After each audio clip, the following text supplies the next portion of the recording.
السلام علیکم ورحمۃ اللہ وبرکاتہ. الحمد للہ رب العالمین والصلاة والسلام علی سید المرسلین محمد وآلہ وصحبہ اجمعین ومن تبعہم بإحسان ودعا بدعوتہ الی یوم الدین. اما بعد. محترم دینی اور ایمانی بھائیوں، آج رمضان کا 15واں روزہ، یہ 15واں دن ہم لوگ گزار رہے ہیں. امید ہے کہ آپ تمام حضرات نے ان 15 دنوں کو اللہ تعالیٰ کی اطاعت میں، اللہ کی عبادت میں، اس کے ذکر میں، اس کے قرآن کی تلاوت میں یہ 15 دن آپ نے صرف کیے ہوں گے، اور اللہ کی رحمت کے مستحق بن کر اللہ تبارک و تعالیٰ کی مغفرت کے پروانے کے اس عشرے کے اندر مستحق بنیں گے انشاءاللہ. اللہ تبارک و تعالیٰ ہماری ان خطاؤں کو جو ہم سے جانے میں یا انجانے میں ہوئی ہیں، اس مقدس مہینے کی برکت سے اور ان ایام کی برکت سے اللہ تبارک و تعالیٰ ان کو معاف فرمائے گا، اور ہمارے روزوں کو قبول فرما کر ہمیں اپنی کامیابی سے اور اپنے انعام سے اللہ تبارک و تعالیٰ سرخرو فرمائے گا. میرے دوستو، ابھی 4 دن کے بعد آج 15واں روزہ ہے اور آج کی 16ویں رات ہوگی. رمضان کے تیسرے عشرے میں، یعنی 20 رمضان 19واں جو روزہ ہوتا ہے، اس کے بعد 20ویں شب سے اعتکاف کیا جاتا ہے. اعتکاف ایسی عبادت ہے کہ مسجد کے اندر ایمان والے کو، مسلمان کو اعتکاف کی نیت سے مسجد میں ٹھہرنا ہوتا ہے. اور حدیث میں یہ ہے کہ جس قدر نیت سے، ایک دن کی نیت سے بھی اگر اعتکاف کرے گا، اللہ کے رسول صلی اللہ علیہ وسلم نے ارشاد فرمایا کہ جس نے ایک دن کا اعتکاف کیا، اللہ تبارک و تعالیٰ اس کے درمیان اور جہنم کے درمیان 3 خندقیں حائل کر دیتا ہے. وہ 3 خندقوں کی مسافت اتنی ہے زمین سے کہیں زیادہ گنی، یعنی جہنم سے اللہ تعالیٰ اتنا دور اس کو کر دیتا ہے. مطلب یہ ہے کہ اللہ تبارک و تعالیٰ جہنم سے اس کو بچا دیتا ہے صرف ایک دن کے اعتکاف سے. تو یہ اعتکاف یہ 20ویں شب سے شروع ہوتا ہے، اور یہ سنت موقدہ علی الکفایہ ہے. سنت موقدہ علی الکفایہ اس کو کہتے ہیں کہ اگر ایک بستی کے اندر چند لوگوں نے یا ایک آدمی نے بھی اس کو کر لیا تو پوری بستی گناہوں سے محفوظ ہو جاتی ہے. لیکن اگر پوری بستی میں ایک بھی آدمی اعتکاف میں نہ بیٹھے تو پوری بستی گنہگار ہوتی ہے. اور یہ ایسی عبادت ہے، جیسا کہ میں نے بتلایا کہ ایک دن کے اعتکاف سے، یہ ایسی عبادت ہے کہ انسان جتنی بھی دوسری عبادتیں کرتا ہے، مثلا قرآن پڑھتا ہے، قرآن پڑھتا 1 گھنٹے 2 گھنٹے 3 گھنٹے 4 گھنٹے کے بعد اکتا جاتا ہے، تو تھوڑا آرام کرنا پڑتا ہے. نماز پڑھتا ہے، نماز پڑھتے تھوڑا تھک جاتا ہے، پھر اس کو آرام چاہیے. ایسے ہی کوئی بھی عبادت کرتا ہے تو تھوڑی دیر میں طبیعت میں اکتاہٹ پیدا ہو جاتی ہے، اس کو رک جانا پڑتا ہے، اور جیسے ہی وہ رکتا ہے تو اس کی عبادت کا ثواب نہیں ختم ہو جاتا ہے. لیکن اعتکاف ایسا عمل ہے کہ وہ مسجد میں صرف کچھ بھی نہ کرے، صرف خاموش بیٹھا رہے، چپ چاپ بیٹھا رہے، کوئی عبادت بھی نہ کرے، وہ نہ قرآن پڑھے، وہ نہ ذکر کرے، نہ تلاوت کرے، نہ نوافل پڑھے، مسجد میں اعتکاف کی نیت سے بیٹھا تو اس کو ثواب مل رہا ہے. یہ ایسی عبادت ہے کہ کچھ بھی نہ کرنا پڑے، صرف مسجد میں بیٹھا ہوا اعتکاف کی نیت سے اس کو ثواب مل رہا ہے.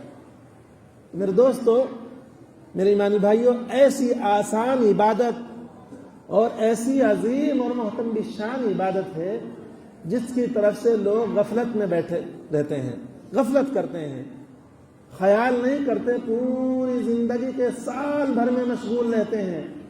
اگر رمضان کے 10 دن اعتکاف کے لیے نکال لیے جائیں تو کون سی جو ہے اس کی آمد میں، کون سی اس کی زندگی میں، کون سی اس کی شب و روز کی مشغولیت میں مصیبت آ جاتی ہے، یا رکاوٹ آ جاتی ہے، یا نقصان پیدا ہو جاتا ہے، یا خسارہ ہو جاتا ہے۔ ایسا کرنا نہیں چاہیے۔ یہ ہماری سوچ کی بات ہے، یہ ایسی عبادت ہے کہ اگر 10 دن تک اس نے اعتکاف کیا، جناب نبی کریم علیہ الصلوۃ والسلام نے ارشاد فرمایا کہ جس نے 10 دن کا اعتکاف کر لیا رمضان کے اندر، اس کو 2 حج اور 2 عمروں کا ثواب ملتا ہے۔ کتنے کا؟ 2 حج اور 2 عمروں کا۔ اور حج آپ جانتے ہیں آج کل اس مہنگائی کے زمانے میں حج کمیٹی سے جائے تو 4.5 لاکھ، 3.5 لاکھ، 4 لاکھ، 4.5 لاکھ، 5 لاکھ تک ہوتا ہے۔ اور ٹور سے جاوے تو اس سے مزید مہنگا ہوتا ہے، 5-6 لاکھ تک ہو جاتا ہے۔ تو محنت کر کے کمانا پڑتا ہے، تب اس کو ایک حج کا ثواب ملتا ہے، اور اس کی مشقتیں کرنی پڑتی ہیں، 40 دن کا سفر کرنا پڑتا ہے، اور وہاں مکہ مکرمہ میں حج کے دنوں میں 5 دن حج کے جو ہوتے ہیں وہ بہت محنت کے ہوتے ہیں، تب جا کے اس کو یہ ثواب ملتا ہے۔ اور یہاں ہم نے 10 دن کا اعتکاف کیا، کوئی محنت نہیں، کوئی مشقت نہیں، مسجد میں بیٹھے رہے، اللہ تعالیٰ کتنے حج کا ثواب دیا؟ 2 حج۔ گویا کہ 2 حج جو مالدار ہے وہ بھی ہر سال نہیں کرتا، 2-3 سال کے بعد کرتا ہے، لیکن محنت کرنی پڑتی ہے، پیسے بھی لگانے پڑتے۔ پھر عمرہ، آج کل عمرہ 40-50 ہزار میں ہوتا ہے، 2 مرتبہ جائے گا تو 2 سال میں اس کے 80-90 ہزار یا 1 لاکھ روپے خرچ ہو جائیں گے۔ لیکن یہ ایسی عبادت ہے، اللہ کے رسول فرما رہے ہیں کہ جس نے 10 دن کا اعتکاف کیا اس کو 2 حج اور 2 عمروں کا ثواب مل رہا ہے۔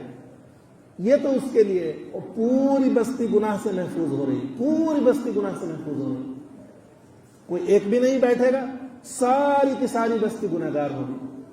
تو یہ اتنی عظیم عبادت بھی ہے، اور اس کے چھوڑنے سے پوری بستی گناہ گار ہوتی ہے۔ اللہ تبارک و تعالی ہمیں اس کی قدر کرنے کی توفیق عطا فرماوے، اور 4 دن کے بعد اپنے محلے کی ہر مسجد میں ہر آدمی کوشش کرے کہ اس میں اعتکاف کیا جاوے۔ لیکن آج کل کیا جاتا ہے، محلے میں یا مسجد میں اگر اعتکاف میں بٹھاتے ہیں تو معاشرے کا، سوسائٹی کا سب سے کنڈم آدمی جو ہوتا ہے، جس کو نہ پاکی کے مسائل معلوم، جس کو نہ دین اور دنیا کی باتیں معلوم، کنڈم نمبر 1، اس کو اعتکاف میں بٹھا دیتے ہیں۔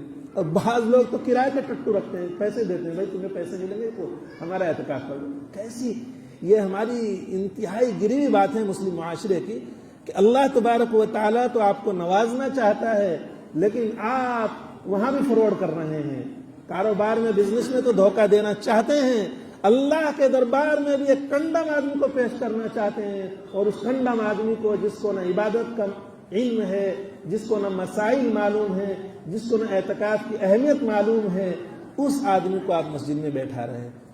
معاشرے کا لن تنالوا البر حتى تنفقوا مما تحبون، قرآن کریم کہتا ہے کہ تم ہرگز نیکی کو نہیں پہنچ سکتے جب تک کہ تم اللہ کے دربار میں وہ عمل نہ پیش کرو، وہ مال نہ پیش کرو، وہ نیکی نہ پیش کرو جس کو تم پسند کرتے ہو۔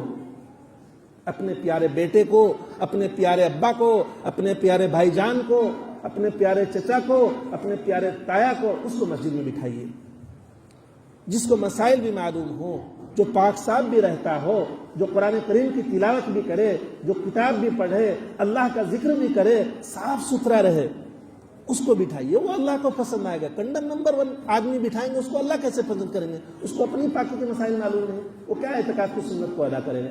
تو میرے دوستو، یہ اہم مسئلہ ہے، اس کی کوشش کی جاوے، اور ہر محلے میں کوشش کی جاوے کہ مسجد کے اندر اعتکاف کے لیے آدمی کو بٹھایا جائے، بلکہ ہر آدمی بڑھ چڑھ کر کوشش کرے، میں کیوں نہیں بیٹھوں گا، جھگڑا ہو کے ہم بیٹھیں گے، میں بیٹھوں گا۔ اگر کہیں انعام تقسیم ہوتا ہے، کہیں راشن تقسیم ہوتا ہے، یا کوئی افطاری کی کٹ تقسیم ہوتی ہے، لوگ ٹوٹ پڑتے ہیں، ہر آدمی کوشش کرتا ہے کہ مجھے ملنا چاہیے، کیوں؟ ظاہر میں دکھ رہا ہے۔ وہ ظاہر میں دیکھ رہا ہے کہ ظاہر میں بٹ رہا ہے، لیکن اللہ انعام دینے کے لیے تیار ہے۔ اللہ اعلان کر رہا ہے آؤ میرے بندو، کون ہے تم میں لینے والا، میں دینے کے لیے تیار ہوں۔ کوئی ہر حال میں پیچھے ہٹ رہا ہے۔ ہمارا وقت نہ لگ جائے، ہماری مشغولیات ختم نہ ہو جائیں۔ سب کے پروگرام جھوٹے ہو سکتے ہیں، سب کے وعدے جھوٹے ہو سکتے ہیں، مگر آقا مدنی محمد رسول اللہ صلی اللہ علیہ وسلم اور خالق کائنات اللہ رب العزت کے وعدے جو ہے اس کے انعامات جھوٹے نہیں ہو سکتے۔ وہ جو وعدہ کرتا ہے سچا کرتا ہے، تو اس کے وعدوں کو حاصل کرنے کے لیے، اس کے انعامات کو لوٹنے کے لیے تھوڑی سی محنت کرنی پڑتی ہے۔ میرے دوست، میری ایمانی بھائیوں، ہر آدمی جو جہاں کا ہے اپنے محلے میں کوشش کرے کہ اعتکاف کرے، خود کرے، یہ نہ سوچے کہ اس کو بٹھا دیں گے، عبد الرحمن کو بٹھا دیں گے، عبداللہ کو بٹھا دیں گے، خود کوشش کرے کہ میں بیٹھوں گا انشاءاللہ، میں کوشش کروں گا ایک ایک مسجد میں 10 20 ہو جائیں۔ یہ ہونا چاہیے۔ اللہ کی رحمت کو لوٹنے کے لیے، اللہ کے انعامات کو حاصل کرنے کے لیے ہر ایک اندر یہ جذبہ ہونا چاہیے کہ 10 دن کی بات ہے، 20 کو بیٹھیں گے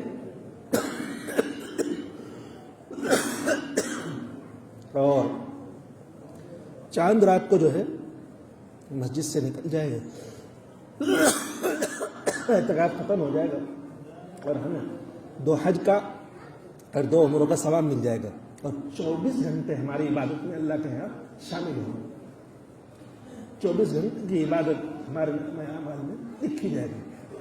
میرے دوستوں، اس کی کوشش کریں، اللہ تبارک و تعالی ہمیں عمل کرنے کی توفیق عطا فرمائے اور اعتکاف کی اہمیت کو سمجھنے کی توفیق عطا فرمائے۔ وآخر دعوانا الحمدللہ رب العالمین۔